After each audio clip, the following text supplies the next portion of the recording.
អ្នកណាខ្លះអត់តន់ស្គាល់បបរផេះឬក៏បបរខាប់គ្រប់គ្រឿង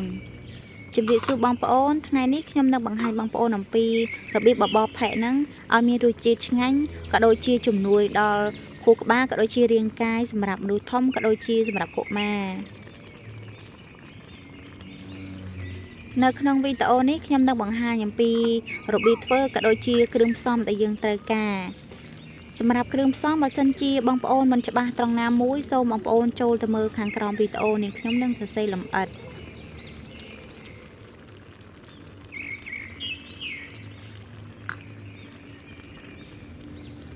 តោះឥឡូវយើងទៅមើលពីគ្រឿងផ្សំក៏ដូចជារបៀបធ្វើ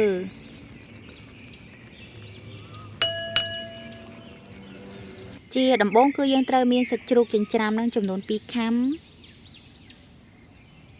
ហើយត្រីអាំងនឹងចំនួន1ក្បាលបើសិនជាអត់មានត្រីអាំងក៏អត់អីដែរ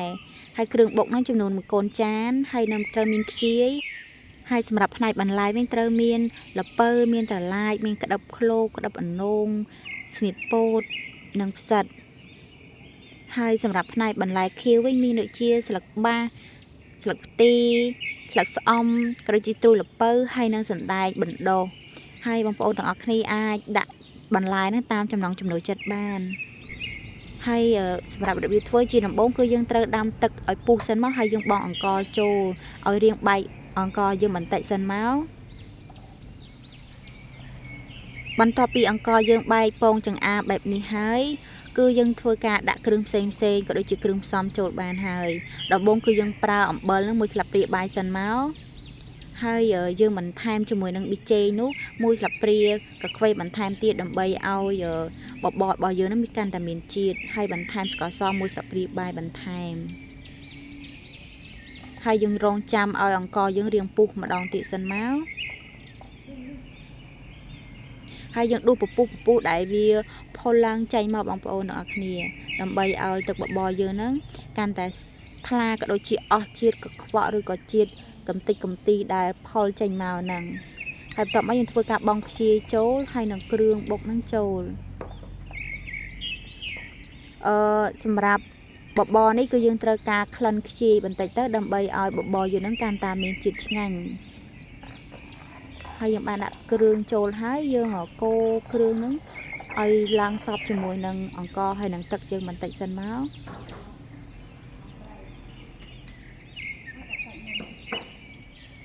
បន្ទាប់មកទៀតយើងនឹងធ្វើការដាក់សាច់ជ្រូកយើងចូលសាច់ជ្រូកចិញ្ច្រាំឬក៏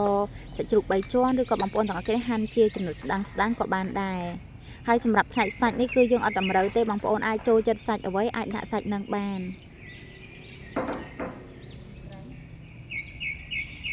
ហើយបន្ទាប់មកទៀតយើងធ្វើការដាក់ត្រីចូលត្រីអាំងរបស់យើងហ្នឹងហើយសម្រាប់ផ្នែកសាច់វិញយើងដាក់កាន់តែច្រើនមុខគឺធ្វើឲ្យបបររបស់យើងហ្នឹងកាន់តែឆ្ងាញ់ក៏ដូចជាមានជាតិនិងគ្រប់សារជាតិឬក៏គ្រប់វីតាមីនបានគ្រប់មុខដែរបន្ទាប់មកទៀតយើងរងចាំឲ្យបបរយើងពុះហើយក៏ដូចជាសាច់ជ្រូកយើងឡើងឆ្អិនបន្តិចហើយយើងធ្វើការដួសពពុះដែលផុលឡើងនឹងម្ដងទៀតមក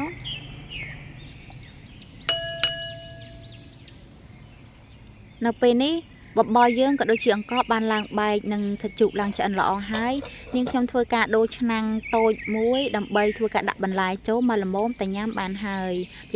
បបរនៅសល់ហ្នឹងគឺយើងអាចទុកដាក់ថែមបន្លែតាមក្រោយបានហើយខ្ញុំធ្វើការដាក់បន្លែរឹងមុនដូចជាល្ពៅហើយក្តឹបល្ពៅ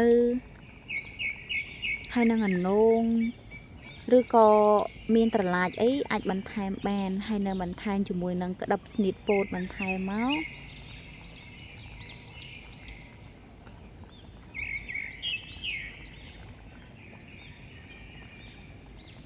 តោះយើងធ្វើការកូរក៏ដូចជារងចាំឲ្យបន្លែរឹងរបស់យើងហ្នឹងឡើងទន់បន្តិចសិនបន្ទាប់ពីយើងបានក្រូបបន្លែយើងឲ្យឡើងទន់បន្តិចហើយយើងធ្វើការដាក់បន្លែទន់គឺដាក់ផ្សិតចូលហើយនឹងស្នៀតពោតដែលបានចិតហើយស្ដាងហ្នឹងហើយនឹងដាក់ននោងក៏ដូចជាត្រឡាចចូលហើយយើងធ្វើការកូរបន្លែទាំងអស់ហ្នឹងឲ្យឡើងសព្វជាមួយនឹងបបរយើងម្ដងទៀតមក ហ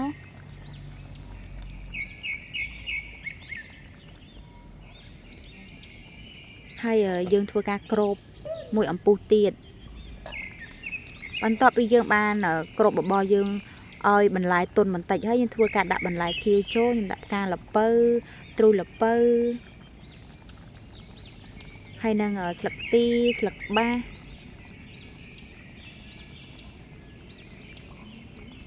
ហើយបងប្អូនទាំងគ្នាកុំភ្លេចបន្ថែមស្អំណាដើម្បីឲ្យ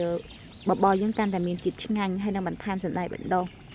បើសិនជាបងប្អូនទាំងគ្នាមិនចូលចិត្តស្អំមិនចាំបាច់ដាក់ក៏បានដែរប៉ុន្តែខ្ញុំចូលចិត្តដាក់ទៅធ្វើឲ្យបបររបស់យើងនឹងកាន់តែមានជាតិឆ្ងាញ់អូគឺឃើញថាតំណងមែនតែនគួរឲ្យចង់ញ៉ាំសម្រាប់កូនទូចបងប្អូនទាំងគ្នាអាចសាកល្បងធ្វើឲ្យកូនទូចញ៉ាំបានណា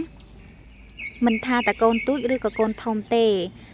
ចំណែកខ្ញុំក៏ចូលចិត្តដែរពីព្រោះអីបបរមួយមុខនេះគឺយើងមានសារធាតុចិញ្ចឹមគ្រប់គ្រាន់ក៏ដូចជាមានបន្លែគ្រប់មុខមានសាច់មានត្រីផ្សេងនៅពេលនេះបបររបស់យើងនឹងបានឡើងឆ្អិនហើយ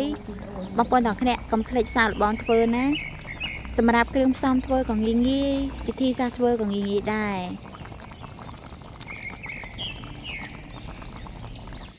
សម្រាប់វីដេអូថ្ងៃនេះការបង្ហាញធ្វើបបរផេកនាងខ្ញុំក៏បានមកដល់ទីបញ្ចប់ដែរ